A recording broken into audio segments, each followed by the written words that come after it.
Well, here we are. And I just gotta say, I called it. I just watched season 2, episode 6 of Peacemaker. Ignorance is Chris. And something that I love about the show is that every time the titles stay with me because they're just actually so relevant to the episode and they're just so fun. That's how you know a show is good, when you remember the name of episodes. And speaking of this show being good, I have a question. I have a question for you, the viewer. Yes, I'm talking to you. I need to know, how is it possible that each episode of Peacemaker is better than the last? And I mean that. I mean, if we go back to season 1 of Peacemaker and we go to where we are now, every episode has been better than the last. And it is insane to me. So how is that possible? Tell me your theories down in the comments below. And actually, to add to that, after watching this episode, I have so many theories. So I actually do want to know your theories down in the comments below, because I think I need to do another theories video, and I want to shout some of those out in my theories video. So please do share with me. This episode was insanely good, and I need to talk about it. And so I'm going to give you a summary of what happened so that we can fully get into it and we can get into spoilers, because I can't keep it in. I can't keep it in. We have the 11th Street Kids gang going over to Earth 2 and getting into basically a lot of trouble, I would say. Of course, the most important part, we find out Adrian finds another alternative vigilante who does exist in this reality, and they love all of the same things, except for Peacemaker, because Earth 2 Adrian hates Peacemaker. And I'm going to say Earth 2 because that's how they refer to this Earth in the podcast. So just a heads up about that. So that is a fun thing that we learn. And he hates Peacemaker because he is part of the Sons of Liberty. What? Then we also learn that in this reality, everything is a bit different, and that yes, there are no people of color, because perhaps in World War II, the Axis won. It seems that way anyways. We also learned that maybe Harcourt does have some feelings for Chris. There is a really beautiful scene in here that I can't wait to talk more about. And then back in the main reality, Rick Flag Sr. is making a pact, making a deal with none other than Lex Luthor. Yes, Lex Luthor shows up, finally bringing us back to Earth 2. The episode ends off with quite the cliffhanger as Adebayo, out on a walk in this other reality, leaving Augie's mansion to kind of clear her head, notices everybody is staring her. And then what happens? Keith gets home. And Keith sees her, stops his car, gets out, and says, "What got out? I'm black!" And all of the crazy white people are running after Adebayo. She runs for her life down the street away from them. What the So that's the episode. And before we talk more about this episode, I just want to give a little bit of love to last week's episode, because after I watched it and I took a little bit more time to process it. And I think that's why sometimes I hate that I have to rush to get these reviews to you guys, because I know the algorithm benefits the most when I hurry up. But I do try to take at least a bit of time to reflect, because the more time I took to reflect on that episode, the more I really appreciated what that episode was setting up for us in this episode. All the little nuanced moments, all the quiet moments that we got. And I also feel like that episode actually had kind of another meaning in the way that Chris left Earth, and people have been akinning it to kind of, when you leave a note before perhaps it is time for you to shuffle off this mortal coil. And I saw a lot of that. I was feeling it too after. I think Duck brought it up to me first, and the more that I thought about it, the more I saw it. And then you were all chatting in the comments and just giving me so much more appreciation for the episode. So I just want to say apologies to that episode, because I think that episode is actually one of the strongest ones we've had. It's just a little bit more nuanced, perhaps. But let's talk about this episode, because this is definitely the best episode we've had to date in my mind. And why do I say that? Let me tell you why. It has my favorite scene, I think, in the entire series was in this episode. And that is the scene between Peacemaker and Amelia Harcourt of the main reality. And I think that it is definitely my favorite scene of the season. To kind of weirdly quote James Gunn, I already felt that after I watched it. People that were there for my watch along will attest. I immediately love that scene. And then in the podcast afterwards, James Gunn actually talked about how it's one of his favorite scenes from the season. And I was like, Yeah, I feel that. And it's because it encompasses everything that I love about this show. With Peacemaker, it's great because it's superheroes. It's action, it's big, it's funny. But what I really love about it is that there's so many really grounded moments. And this is one of those moments. We really get to see into what's been going on, I think, with Harcourt up to this point. And it's been alluded to, and Jennifer Holland has been doing a great job of giving us these little moments, these little glimpses into where Harcourt's mind is at when she's alone, I think, a lot. But what it's about is it's really about Harcourt getting pushed to a point where she finally confesses to Chris that the reason I think that they can't be together is because she feels she is a nightmare, in her words. Hearing her say something like that, it just really speaks to that idea of when you feel that you can't be loved because you're just not good enough for that, and that it's never gonna happen for you. And I think it scares Harcourt to be vulnerable in that way with people because she feels like she is such a disaster. And Chris's response is just such a real, like, true love response where he says, I know and I love you anyway, about the idea that she goes out and she picks these fights in bars and, you know, she is a mess, but he doesn't care about that because he just loves her for who she is. And that is the beauty of this show, that the show can be dramatic and horrifying and exciting and thrilling and also just be a romance story at the same time and in the truest sense of it. I mean, I really think for Chris, this is true love. And I think for Harcourt, it might be too, but she's hung up on being in denial. I think she was also in love with Rick Jr.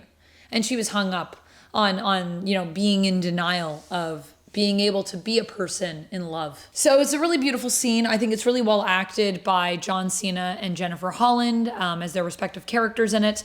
And the other thing that I love about it is that the direction from James Gunn, I think, is amazing. The way the scene moves is so amazing. James Gunn, the DOP, they did a great job. I also just found out that the DOP for this episode, for the majority of the show, is actually the DOP from Shogun, which is another show that is one of my favorite shows of all time. So now it's all making sense to me why I really visually feel the connection to this.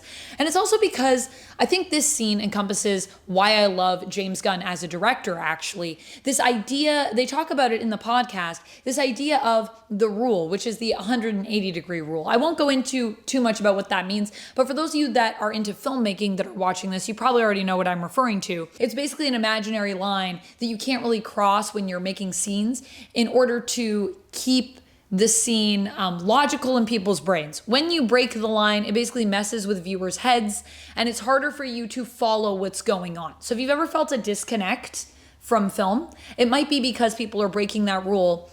And you can break it every now and then, but you have to have a reason to do it. And James Gunn in the podcast basically talked about this idea of how there are so many films these days, and I agree, so many filmmakers these days just don't seem to care about some of these rules. And it's okay to break them if you have a reason.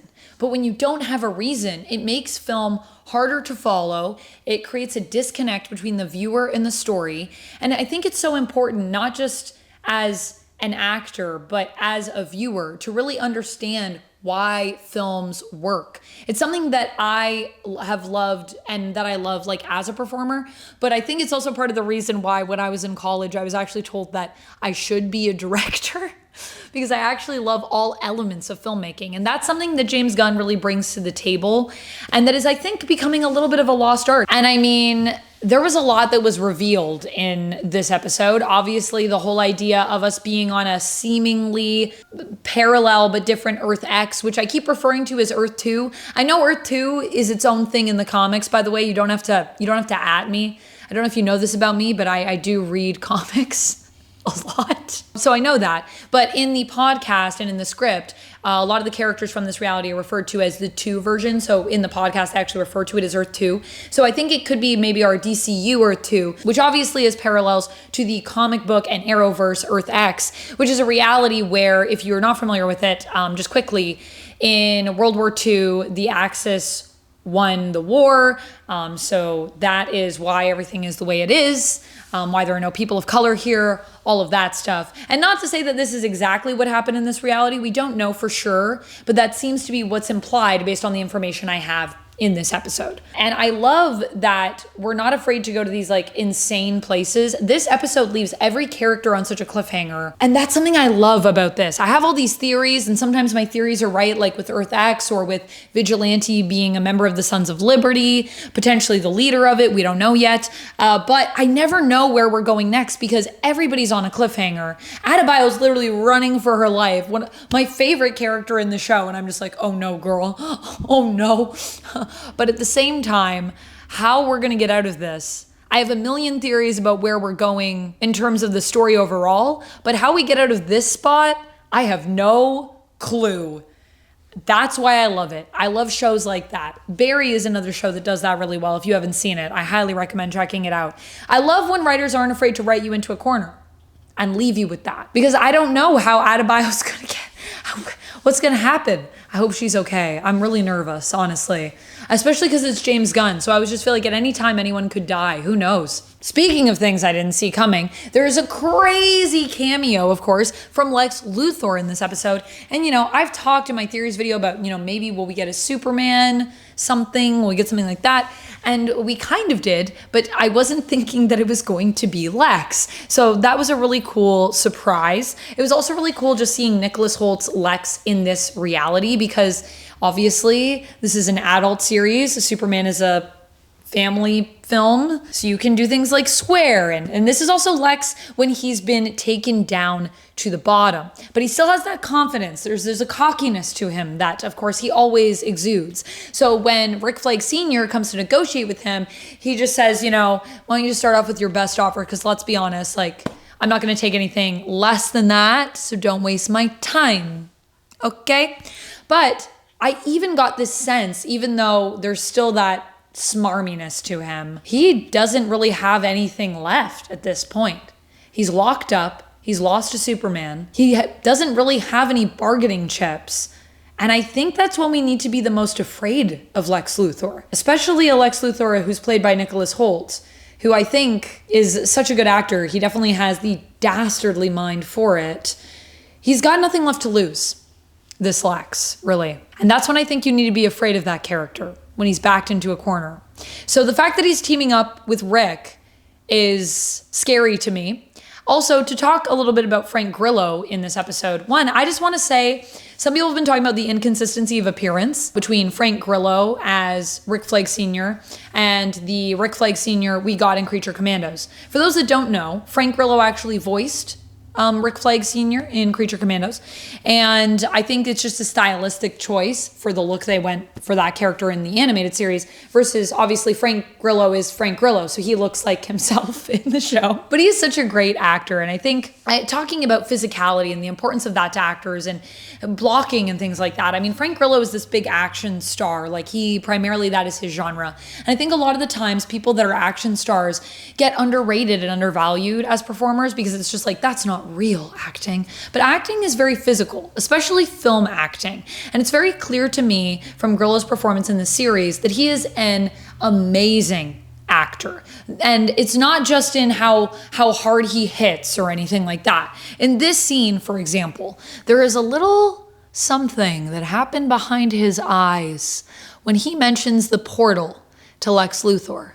And he says, I need that portal. He needs that portal. We talked about this idea of the US needing that portal and what are Flag's real motives. Does he want to kill Peacemaker? Does he just want the portal? And I think he does want the portal, and maybe that is his real objective here, but not for Argus. No. I think it's still about his son. And I think it's actually sadder than wanting to kill Peacemaker because Chris took his son from him. I think he's looking for a replacement son. I think similar to what Peacemaker is actually going through here, where he's finding a world where these people that he loved but had these, very conflicted relationships with are alive, that he just wants to be with his family and be happy with them. That is what Senior is looking for, I think. And that's one of my theories. I have a lot of theories, which is why I said I think I need to come back and do another video and talk about that. But we'll do that again soon. Overall, I just want to say this episode was insanely good. I don't know if I can, but it's my video, so I think I will just because I say I can, give this a 6 out of 5. That's right. It's an impossible rating for an impossibly good episode. This episode, I have no notes. It was flawless, and I can't wait to see what happens next because I have theories, but I also have no idea. So let me know your theories down in the comments below, and let me know what you loved most about this episode and why it did or didn't work for you down in the comments. I love discussing with you guys, and I really value your opinions. So thank you for sharing them with me. And maybe I'll shout out some of your theories in my next theories video. That's all I have for this one, friends. Thank you so much for watching. And if you haven't seen me talk about, Creature Commandos or Superman or anything like that, click whatever's over here. We're going to put something here that's one of those, but also there might be other videos throughout. So click them, check them out. I'll see you next time. And until then, stay nerdy. Bye.